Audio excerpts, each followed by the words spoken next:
السلام علیکم ورحمۃ اللہ وبرکاتہ۔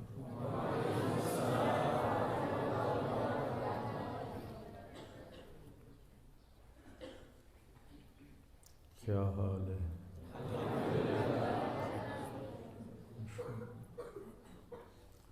میرے لیے بھی دعا کریں، مشکل میں ہوں، اللہ آسان کریں۔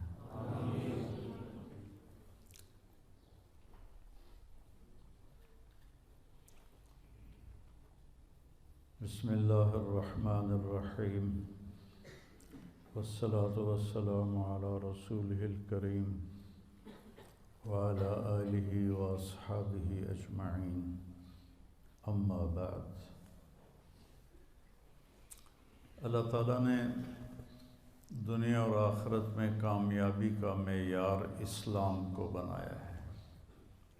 ان الدین عند اللہ الاسلام، اللہ کی بارگاہ میں اب ایک ہی دین قبول ہے، وہ ہے اسلام۔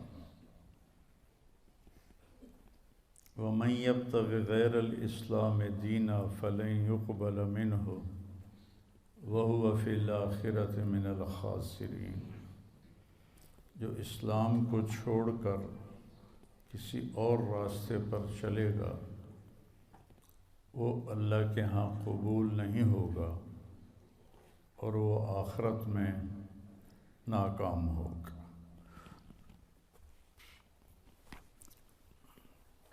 اسلام کو دو حدیثوں میں بیان کرتا ہوں۔ بنی الاسلام علی خمس، اللہ کے نبی کا فرمان ہے اسلام کی بنیاد 5 چیزیں ہیں۔ تو آپ کو پتہ ہے کہ عمارت جو بنائی جاتی ہے تو بنیادوں سے شروع کی جاتی ہے۔ تو یہ حدیث پاک بتا رہی ہے کہ اسلام کی بنیاد کیا ہے۔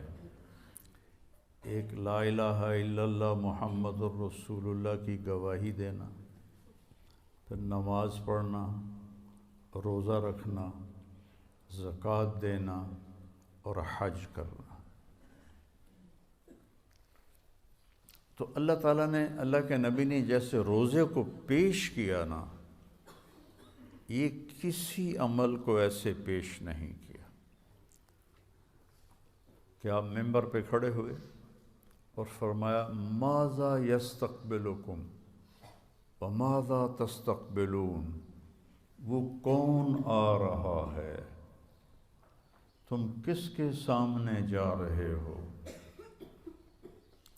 تو سارے ایک دم گھبرا گئے، چونکہ آپ نے بڑے پرجوش انداز میں فرمایا۔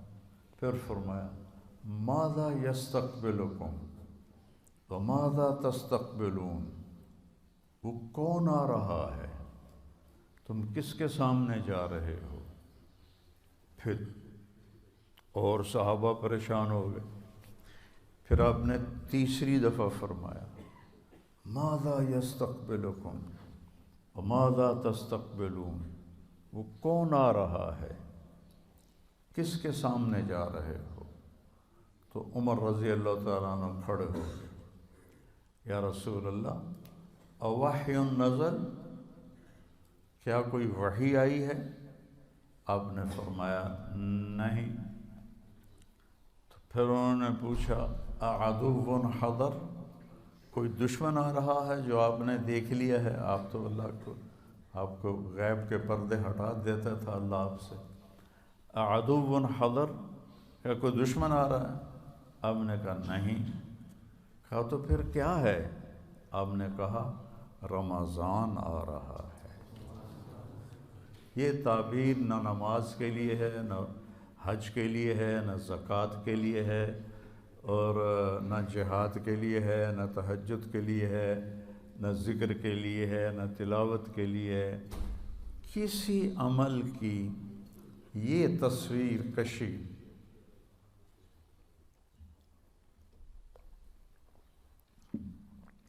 میرے نبی نے نہیں فرمائی، جیسی کہ روزے کی فرمائی، رمضان آ رہا ہے۔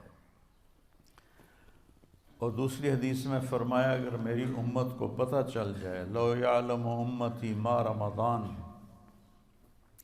لتمنت ان تکون السنۃ کلھا رمضان، اگر میری امت کو پتہ چل جائے کہ رمضان کی کیا قیمت اور کیا فضیلت ہے تو سارے تمنا کریں کہ کاش سارا سال ہی روزے ہوتے، سارا سال ہی رمضان ہوتا۔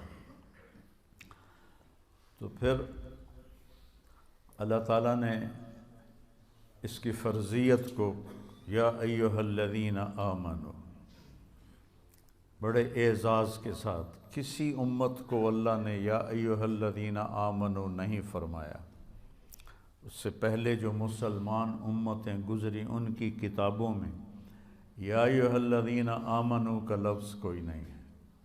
یہ پہلی امت ہے جن کو اللہ نے کہا یا ایھا الذین آمنوا۔ دیکھو اللہ ہمارے ایمان کی گواہی دے رہا ہے، سبحان اللہ۔ اب ہمارے ایمان تو ٹکے ٹکے کے ہیں، تو پہلے تھے بڑے ایمان والے۔ کسی نے حضرت عبداللہ بن عمر سے پوچھا اکان الصحابۃ یضحکون، کیا صحابہ ہنستے تھے؟ کیوں نہیں ہنستے تھے، انسان تھے۔ ولیکن الایمان فی قلوبہم اعظم من الجبال، ہنستے تھے لیکن ان کے دلوں میں ایمان پہاڑوں سے بھی زیادہ اونچا تھا۔ تو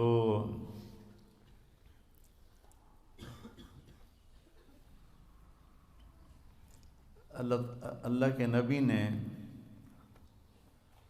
روزے کو جس طرح بیان کیا ہے ایسے اور کسی چیز کو بیان نہیں کیا۔ تو آپ نے فرمایا میری امت کو پتہ چل جائے رمضان کیا ہے تو تمنا کریں کہ سارا سال رمضان ہو، سارا سال ہو۔ تو اللہ نے اس کو پیش کیا یا ایھا الذین آمنوا، اے ایمان والو۔ قرآن میں ایک کم 90 دفعہ آیا ہے یا ایھا الذین آمنوا، 99 دفعہ، 89، 89، 89 یا ایھا الذین آمنوا۔ یہ عزت صرف اس امت کو ملی ہے اور کسی امت کو یہ اعزاز نہیں ملا۔ کتب علیکم الصیام، تم پہ روزے ہم نے فرض کیے ہیں، کما کتب علی الذین من قبلکم، جیسے تم سے پہلے لوگوں پر ہم نے روزہ فرض کیا تھا تم پر بھی فرض کیا ہے۔ کیا ملے گا؟ لعلکم تتقون، تمہیں تقوی ملے گا۔ تقوی کی مثال کیا ہے؟ آپ کے پاس پیسے ہوں اللہ کے فضل سے تو آپ ہر چیز خرید سکتے ہیں، گھر خرید سکتے ہیں، گاڑی خرید سکتے ہیں، جائیداد بنا سکتے ہیں، سیر و تفریح کر سکتے ہیں۔ تو تقوی ایک ایسا سرمایہ ہے جس سے آپ دین کے ہر عمل پہ چل سکتے ہیں۔ تقوی ایک ایسا سرمایہ ہے جس پر آپ دین کے ہر عمل کو اپنا سکتے ہیں اور اس پہ چل سکتے ہیں۔ حضرت عمر نے کعب احبار سے پوچھا تقوی کیا ہے؟ چونکہ قرآن میں مختلف تعبیرات ہیں تقوی کی، تو حضرت عمر نے پوچھا، کعب احبار یہودی عالم تھے، ایمان لائے تھے، تابعی ہیں، مت تقوی۔ فرمانے لگے کبھی کانٹوں بھرے راستے پہ چلے ہو؟ سبحان اللہ۔ کہنے لگے ہاں، اور اب میں تو کانٹے ہی کانٹے تھے، کوئی سبزہ تو تھا ہی نہیں۔ تو کہنے لگے پھر کیا کرتے ہو؟ کہ میں اپنا کرتا سمیٹ لیتا ہوں، دامن سمیٹ لیتا ہوں اور کانٹوں سے بچا کے میں آگے نکل جاتا ہوں۔ کہ بس یہ تقوی ہے کہ چاروں طرف گناہوں کے خاردار کانٹے ہیں، اس سے اپنے دامن کو بچا کر پار نکل جاؤ، اور دوسرا کہ لوگوں کے سخت رویے ہیں کانٹوں کی طرح چبھتے ہیں، ایک جملہ آدمی کو ساری رات نہیں سونے دیتا، یہ اتنا زخم ہوتا ہے۔ جب حارث بن ابی سفیان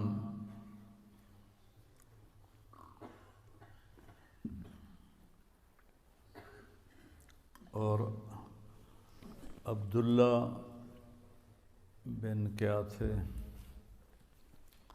وہ ایمان لانے کے لیے تشریف لائے فتح مکہ سے پہلے، تو آپ نے ان کو ملنے سے انکار کر دیا کہ مجھے ان کا ایمان قبول نہیں ہے، کہ یہ میرے بارے میں بہت سخت باتیں کرتے تھے۔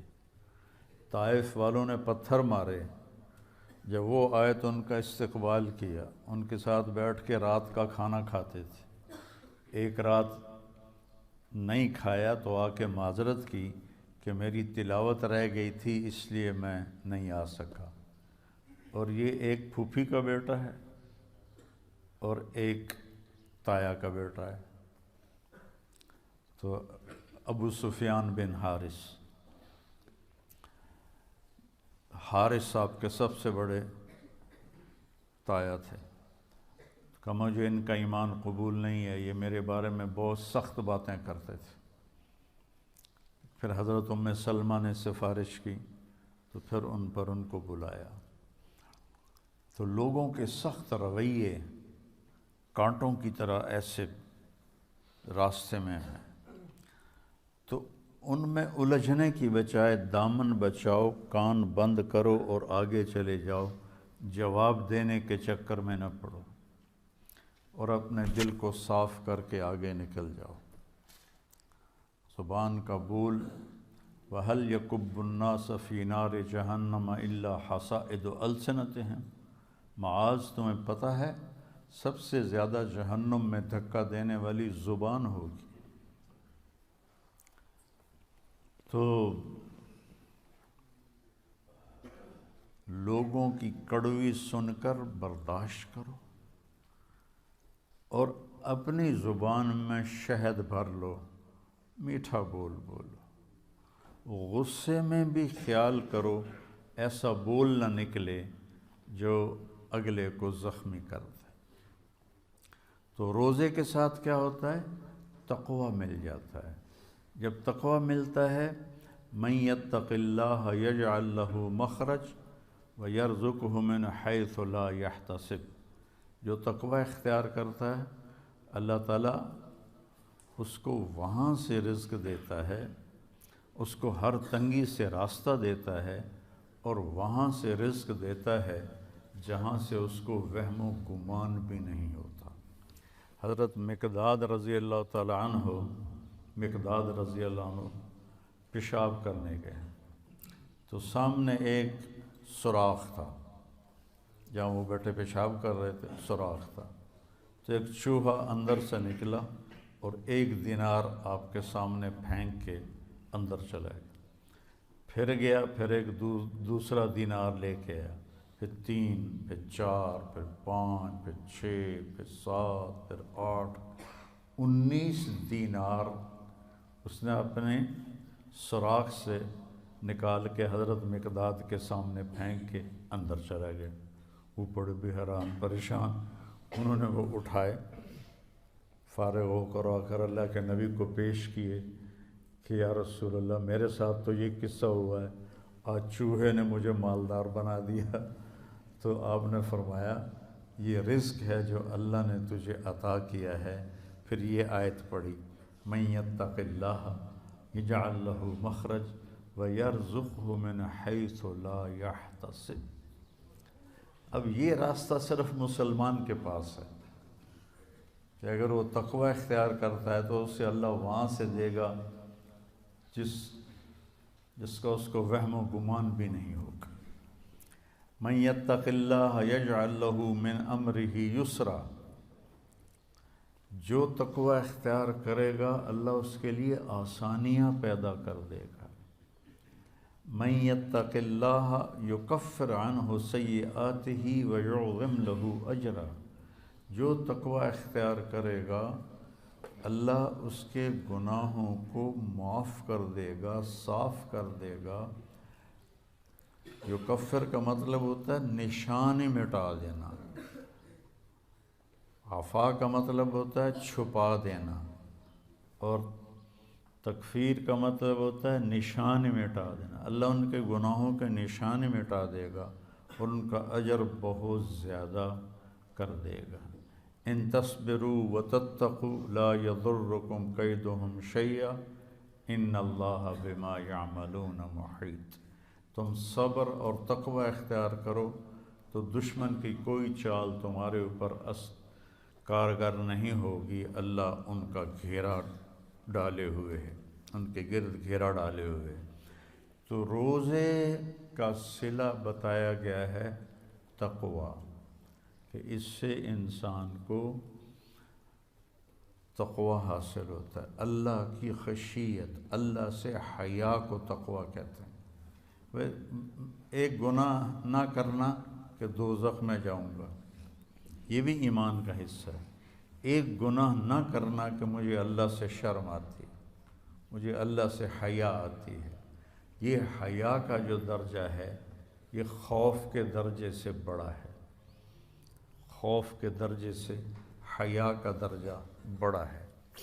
تو روزہ واحد عمل ہے جس کے پیچھے اللہ تعالیٰ نے فرمایا کہ تمہیں تقوی نصیب ہوگا، اور اللہ کے نبی کا فرمان ہے من صام یوما تطوعا ثم اعطی ملء الارض ذهبا لم یستوف ثوابه دون یوم الحساب، کہ جس نے نفلی روزہ رکھا، نفل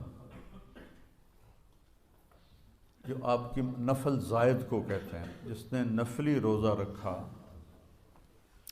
اور پھر اس کے بدلے میں پوری دنیا سونے سے بھر کے اس کو پیش کی گئی، 7 بر اعظم سونے سے بھر کے اس کو پیش کیے گئے کہ یہ آپ کے روزے کا بدلہ ہے، تو میرے نبی نے فرمایا کہ یہ سونے سے بھرا ہوا جہان اس نفل روزے کا بدلہ نہیں بن سکتا، صرف قیامت کے دن اللہ ہی اس کا بدلہ عطا فرمائے گا۔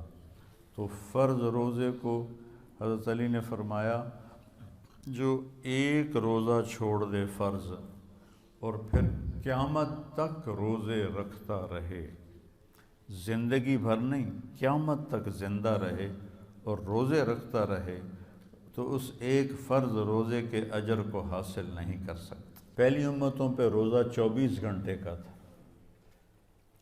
اس امت پر اللہ نے سحری اور افطاری کر دی،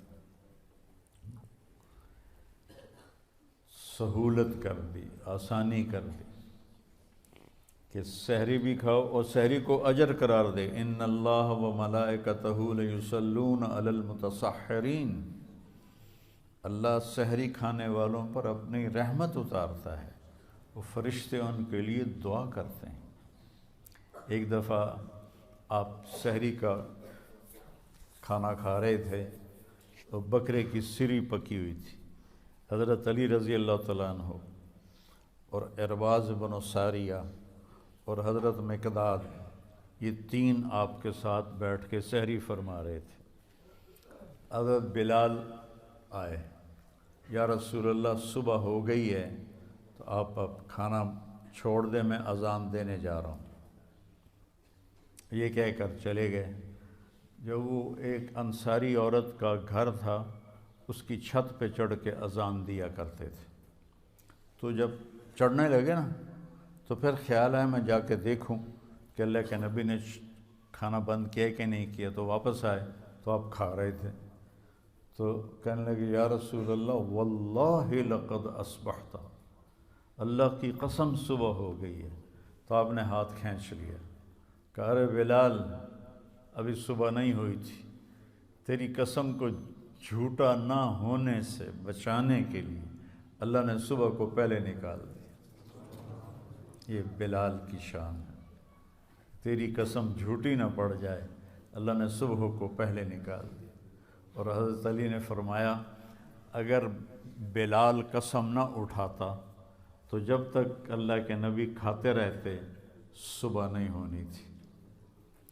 آپ نے 9 رمضان گزارے، 9، آپ نے اپنی زندگی میں 9 رمضان دیکھے، تقریباً سردیوں کے رمضان تھے جو آپ نے، چونکہ آپ ستمبر میں تشریف لے گئے مدینہ منورہ ہجرت کے لیے، تو اس کے بعد اگلے سال روزے فرض ہوئے، تو سردیوں میں ہی آپ کے سارے روزے آئے۔ اور جب آپ سفر میں ہوتے تھے اور روزہ رکھا ہوتا تھا یا مدینے میں ہوتے تھے اور روزہ رکھا ہوتا تھا تو ایک آدمی کو اونچی جگہ پہ کھڑا کر دیتے تھے۔ سفر میں ہوتے اور نفلی روزہ ہوتا تو پہاڑی پہ چڑھا دیتے تھے۔ جو ہی سورج کا کنارہ ڈوبتا تھا، اس زمانے میں یہ دھند اور غبار اور یہ پولوشن تو تھی نہیں، صاف آسمان ہوتا تھا، جو ہی سورج کا کنارہ ڈوبتا تھا تو کہتا یا رسول اللہ غربت، اور فوراً کھجور منہ میں رکھتے تھے، کھجور سے روزہ افطار کرتے تھے یا پانی سے افطار کرتے تھے یا دودھ کی لسی سے آپ روزہ افطار فرمایا کرتے تھے، اور سحری میں بھی کبھی کھجور کھا کے آپ روزہ رکھ لیا کرتے تھے، اور کبھی جب میں نے ابھی آپ کو بتایا بکرے کی سری کھا رہے تھے۔ تو میرے نبی نے 9 رمضان گزارے، اور سب سے بڑی تاریخی جنگ جو ہوئی، جنگ بدر، رمضان میں ہوئی، 17 رمضان المبارک جمعہ کے دن، اور فتح مکہ بھی رمضان المبارک میں ہوا۔ جتنا آسمانی علم ہے سارا رمضان میں اترا۔ ابراہیم علیہ السلام پہ چھوٹی کتابیں آئیں رمضان میں، موسیٰ علیہ السلام پہ تورات اتری رمضان میں، داؤد علیہ السلام پہ زبور اتری رمضان میں، عیسیٰ علیہ السلام پہ انجیل اتری رمضان میں، ہمارے نبی پر قرآن اترا 21 رمضان، شب قدر رمضان میں غار حرا میں۔ تو روزے کو اور آسمان علم کو آپس میں کوئی جوڑ ہے ان کا آپس میں کہ اس سے روزے کی حالت میں اللہ تعالیٰ استعداد بڑھا دیتا ہے۔ تو ہم نے رمضان میں نے شروع کیا یہ رمضان، میں نے جب شروع میں حسنین شروع کیا تو میں مفتی رفیع صاحب رحمۃ اللہ علیہ اور مفتی تقی صاحب مدظ ذلہ، میں ان کے پاس گیا کہ میں چاہتا ہوں کہ میں چھٹیاں کروں گرمیوں میں اور رمضان میں پڑھائی رکھوں۔ تو کہنے لگے بہت اچھی بات، بہت اچھی بات، ضرور کریں۔ پہلے ہمارے اکابر نے رمضان میں چھٹیاں رکھی تھیں کہ طلبہ عبادت کریں، اب عبادت تو ہے نہیں، اب تو انٹرنیٹ ہے، تو لہٰذا بڑی، یہ تو میں اپنی طرف سے کہہ رہا ہوں، ابھی اس وقت انٹرنیٹ اتنا نہیں ہوا تھا، 2000 کی بات ہے، تو اب تو انٹرنیٹ ہے، رات کو رضائی کے اندر سر چھپا کے اور موبائل دیکھ رہے ہوتے ہیں۔ تو ہمارے زمانے میں تو ایسی کوئی سہولت تھی نہیں، میں تو جب تک مجھے نیند نہیں آتی تھی میں اپنا سبق دہراتا رہتا تھا۔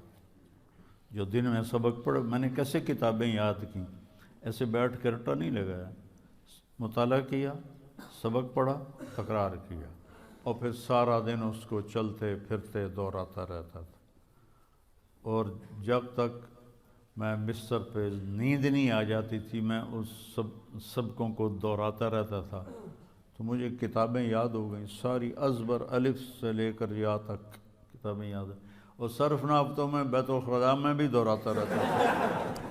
میں نے کہا ضرب یضرب ضرباً کون سا دین ہے، مار کٹائی ہے۔ تو کبھی میں بھول ہی جاتا کہ میں بیت الخلاء میں بیٹھوں، میں گردانوں میں ایسا شروع ہو جاتا تھا۔ تو سارے آسمانی علوم کو رمضان کے ساتھ مناسبت، اس لیے میرے نبی قرآن کی تلاوت رمضان میں کثرت سے فرماتے تھے۔ پھر رمضان میں اللہ نے ہمیں قیام اللیل دیا۔ تراویح کا لفظ نیا ہے، یعنی یہ میرے نبی کے زمانے میں یا صحابہ کے زمانے میں یا تابعین کے زمانے میں تراویح کا لفظ نہیں تھا، یہ بعد میں ایجاد ہوا ہے۔ اس دور میں قیام اللیل تھا، اور یہ تراویح کا لفظ بنا کہ بعد کے دور میں اہل مکہ 4 رکعت پڑھتے تھے اور پھر ایک طواف کرتے تھے۔ اس کو ترویحہ کہتے ہیں، تھوڑے آرام کرنا، راحت سے ہے نا، اس کا اصل جو مصدر ہے وہ راحت ہے۔ تو 4 رکعت پڑھ کے طواف کرتے تھے، تازہ دم ہو جاتے تھے، پھر 4 رکعت پڑھتے تھے، پھر طواف کرتے تھے، پھر 4 رکعت پڑھتے تھے، پھر طواف کرتے تھے، پھر 4 رکعت پڑھتے تھے، پھر طواف کرتے تھے، پھر 4 رکعت پڑھتے تھے، پھر طواف کرتے تھے۔ تو اس سے یہ تراویح کا لفظ بنا کہ وقفہ لینا، آرام کرنا۔ مدینے والوں نے کو جب پتہ چلا کہ مکے والے تو ہر 4 رکعت کے بعد طواف کرتے ہیں، ہم کیا کریں؟ تو انہوں نے 20 کی 40 پڑھنا شروع کر دی۔ اللہ نے اس امت پہ قیام اللیل، جس کو اب ہم تراویح کہتے ہیں، یہ اس امت کو تحفہ عطا فرمایا کہ اس میں قرآن سنو۔ اور پہلی کتابیں امت کو یاد نہیں ہوتی تھی، صرف نبی کو یاد ہوتی تھی، باقی کوئی کتاب کو یاد نہیں کر سکتا تھا، لہذا ان کی نماز تسبیح ہوتی تھی، تسبیح، تحلیل، تکبیر۔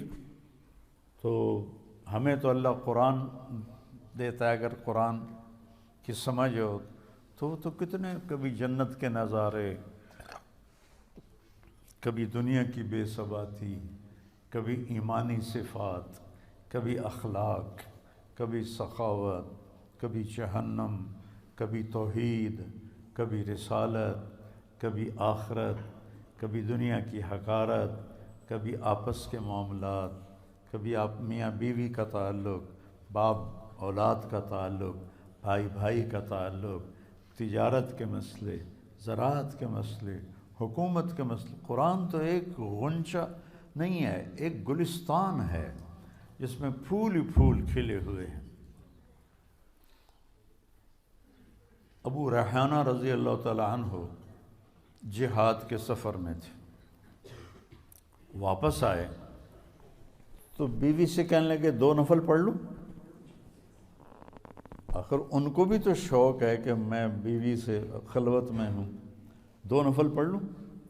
کہنے کہ ہاں پڑھ لو۔ انہوں نے کہا انا اطعنا پڑھے گا۔ انہوں نے جو اللہ اکبر کیا اور نماز پڑھتے پڑھتے پڑھتے فجر کی اذان ہو گئی 2 نفلوں میں۔ جب ان اذان سن کے سلام پھیرا تو ان کی بیگم نے کہا ابا ریحانہ تعبت و اتعبتنی، خود بھی تھکے ہو، مجھے بھی تھکایا ہے، میں تمہیں یاد نہیں تھی؟ کہنے لگے واللہ نسیتو، اللہ کی قسم میں تمہیں بھول گیا تھا۔ کہا تیرا بھلا ہو، بھول گئے؟ ایک کمرے میں خلوت میں کیسے بھول گئے ہو؟